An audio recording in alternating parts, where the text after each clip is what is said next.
Será que na nossa vida também não é assim? Será que muitas das vezes na nossa caminhada espiritual não é assim? Será que nós não encontramos um inimigo pela frente, resistente, inimigo poderoso, inimigo forte, inimigos que têm armas, que muitas das vezes nós não estamos preparados para se defender? Quantas das vezes, irmãos, nós deparamos diante de pessoas assim? Nós deparamos diante de situações assim. Situação é essa que nos leva a muitas das vezes até mesmo a se acovardar. A Bíblia nos fala que algumas vezes que teve época que Josué se acovardou, Josué se temeu. Josué disse: Senhor, é muita responsabilidade para mim. Mas Deus falava com Josué todas as vezes que Josué pensava em desistir. Deus falava com ele: não temas, porque eu sou contigo. Esforça-te e tende bom ânimo, porque eu sou contigo. E é assim que Deus faz conosco. Quando nós achamos que não temos mais força para andar, quando nós achamos que não temos mais força até mesmo para se levantar, o Senhor brada do céu e disse: não temas, porque eu sou contigo. Não temas, porque eu te escolhi. Irmãos, Deus não nos escolheu, Deus não nos tirou lá do mundo, da sarjeta, do lamaçal do pecado, para nos vermos derrotados, para nos vermos cabisbaixos, para nos vermos murmurando, reclamando do que pode e do que está acontecendo. Mas quando Deus nos tira, Ele nos capacita. Aí você me diz: mas presbítero, então por que eu tenho que passar por isso? Porque para Deus te capacitar, primeiro Ele tem que te provar. Não existe nenhuma capacitação antes de uma aprovação. Um aluno, para ele chegar a uma faculdade, ele primeiro precisa fazer um cursinho de capacidade para saber se ele está apto a entrar naquela faculdade. Mesmo ele sabendo ler, escrever, mesmo ele já tendo concluído, como diz no Brasil, o 2º grau, ele precisa provar que ele está apto para entrar. Com Deus não é diferente. Para nós alcançar algo das mãos de Deus, Deus precisa nos provar. Deus precisa nos testar para saber se estamos capacitados para tais coisas. Mas tem pessoas, tem crente, que ele não quer saber de provação, ele não quer saber de teste, ele não quer saber de ser provado, ele quer ser aprovado. E essa aprovação, ela depende, irmãos. Tem algo que depende, para a gente ser aprovado. Se nós formos olhar à luz da Bíblia, nós vimos lá José. Quem foi José? Governador do Egito. Um grande homem, uma grande autoridade, estava abaixo apenas do rei. Mas para José chegar até onde ele chegou, ele foi jogado numa cova. Ele foi massacrado, foi vendido como escravo, apanhou, até ele chegar onde chegou. Quem está me entendendo? Até ele chegar onde chegou. E você muitas das vezes quer receber tudo de mão beijada. Você quer receber tudo já prontinho na sua mão. Mas não é assim que Deus trabalha. Os maiores homens de Deus aprenderam no deserto. Se formos nomear aqui, vamos falar de Moisés. Quem era Moisés? Foi um criado de Faraó? Foi um homem que criou nos atos de Faraó? Foi. Mas para ele não morrer, ele teve que escapar pelo deserto. Andou muito tempo até chegar, encontrar a família de Jetro, onde ele se casou, constituiu uma família. E ali eu acredito que Moisés disse: agora eu estou salvo, agora eu estou livre. Até que chega um dia que Deus chega para Moisés e diz: olha, deixa sua família, sua esposa, seus filhos e volta para o Egito, e você resgatará o meu povo das mãos de Faraó. O que isso me ensina? O que isso quer dizer, irmão Isaías? Você pode perguntar. Eu vou dizer para você: às vezes nós se acomodamos porque Deus já nos abençoou, mas nós esquecemos que Deus temos nós como ferramenta para usar em prol de outras pessoas. Não seja egoísta. Não é porque você já foi abençoado que você vai esquecer de abençoar. Não é porque você já recebeu que já está completo. Moisés voltou para salvar o seu povo.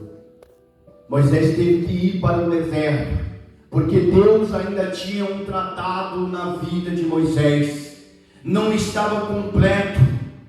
Por isso Moisés teria que voltar e sofrer, padecer pelo deserto, para depois ele ser exaltado. Se vamos falar também de outro homem que também aprendeu no deserto, um homem que ficou apenas ele como profeta, um homem que enfrentou grandes reis, que profetizou, que falou. Esse homem chamava Elias. Quando eu olho para Elias, irmãos, eu aprendo uma lição. Que lição é essa? Eu aprendo que nós, quando esquecemos que o grande na nossa vida é o Senhor, não somos nada. Eu vejo Elias ali lutando, desafiando 450 homens de Baal. E logo em seguida, eu vejo Elias correndo, se acovardando de uma mulher.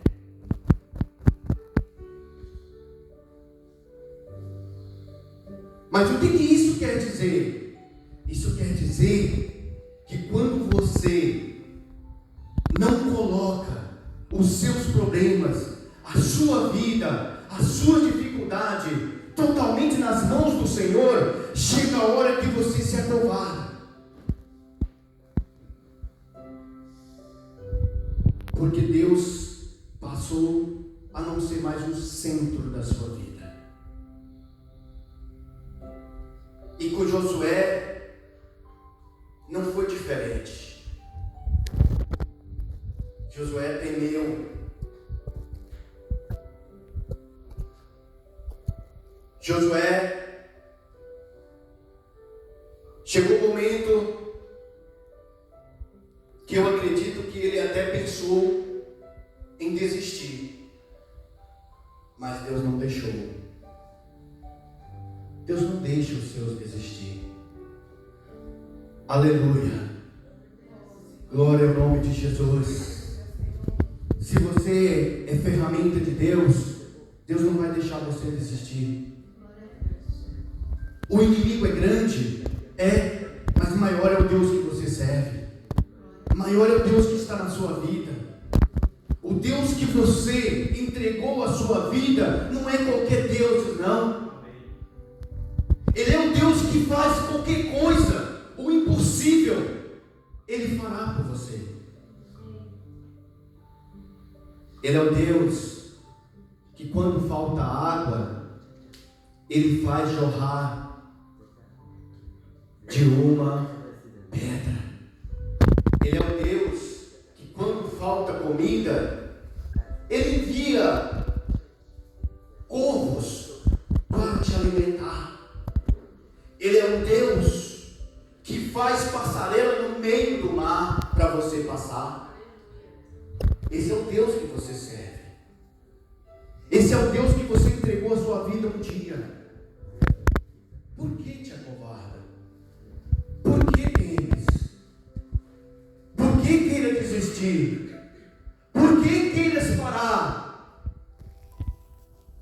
Se a nossa vida nesta terra é apenas passageira, a nossa morada não é aqui, o nosso lugar não é aqui. Louvado seja o nome do Senhor. Aleluia. Glória ao nome de Jesus. Oh, aleluia. Aleluia. Sete voltas na nossa vida para a vitória. Que voltas são essas? Primeira volta, após o povo vencer um desafio, uma batalha, eles então começam a se preparar para uma guerra. Sempre antes de uma guerra existe uma batalha. Qual era a batalha na vida de Josué? Atravessar o rio Jordão. Irmãos, imagina, raciocina comigo. Na sua frente existe um rio. Rio é esse que não daria para passar nadando, não daria para passar andando, não tinha como atravessar. E após este rio ainda tinha uma cidade, um povo, um inimigo armado, resistente, forte, para eles vencer. É fácil? Não é fácil.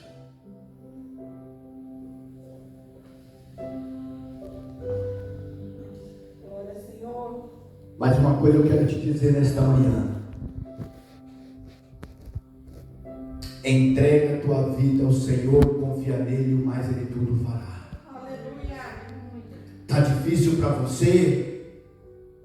É impossível para você? Para Deus é possível. Você tem um Deus maior do que qualquer problema da sua vida. Você tem um Deus maior do que qualquer maldição. Você tem um Deus maior do que qualquer empecilho, qualquer muro, qualquer barreira. Esse Deus que você serve é maior. Mas o que eu faço então para passar? Primeiro você tem que crer. Uma das coisas que tem deixado muitas pessoas fracassadas é apenas duas palavrinhas que faz a diferença. A letra F e a letra E. Ou é como se diz. Aleluia. A palavra fé. Sabe por quê, irmãos? Porque a palavra de Deus é bem clara em dizer: sem fé é impossível. Não está dizendo aqui, sem fé talvez, sem fé será. Diz categoricamente: sem fé é impossível agradar a Deus. Se você não agrada a Deus, como que Ele vai resolver o impossível na sua vida? Como que Ele vai derrubar essa barreira, essa muralha, que para você é impossível vencer?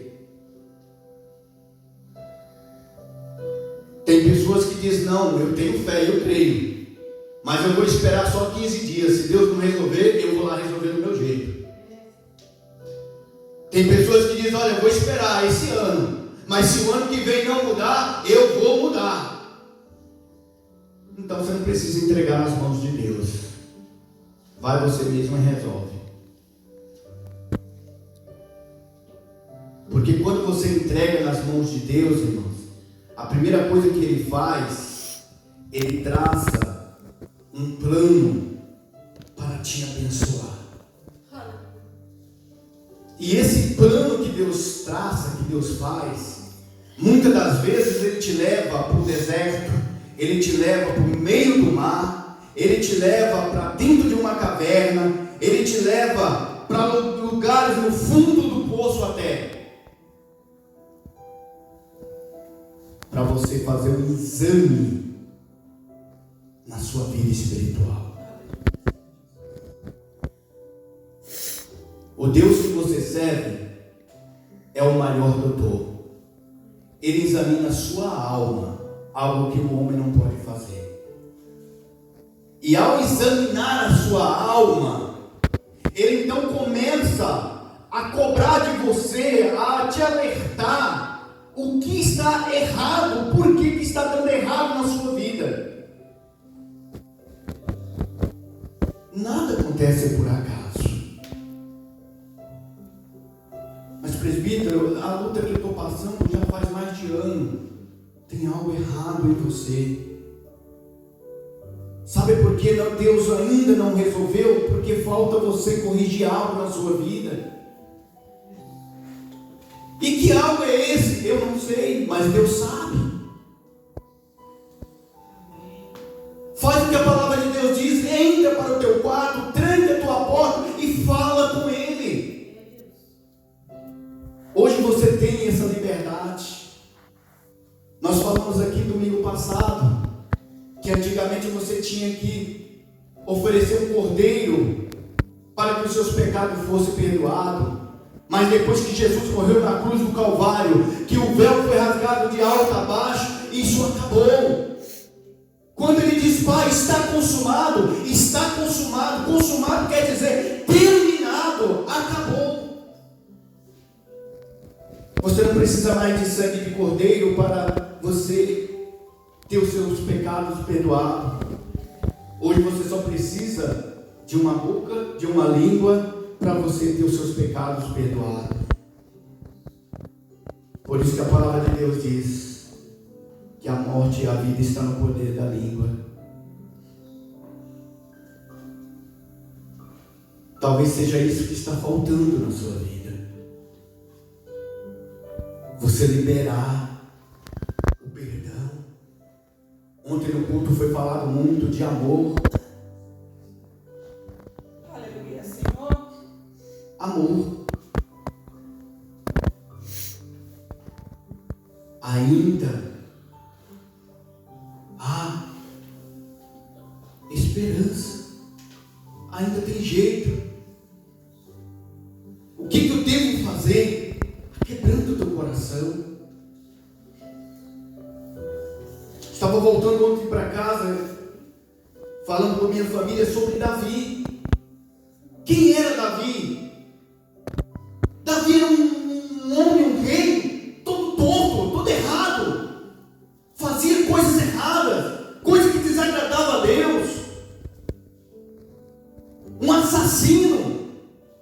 Davi era isso e muito mais.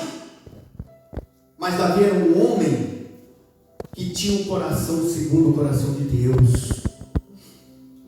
Davi, quando ele dobrava o joelho, creio eu, quando ele abria a boca e falava com Deus, ele não falava da boca para fora, ele falava do coração para a boca. O coração de Davi era um coração quebrantado. Era um coração que se derretia. E quando Davi abria a boca e falava para Deus, como ele disse no Salmo 51:10, cria em mim, ó Deus, um coração puro e renova em mim um espírito reto. Davi derretia o coração de Deus. Ai, irmãos, se nós pudéssemos ter um coração aquebrantado, um coração sem ódio, sem mágoa, sem rancor.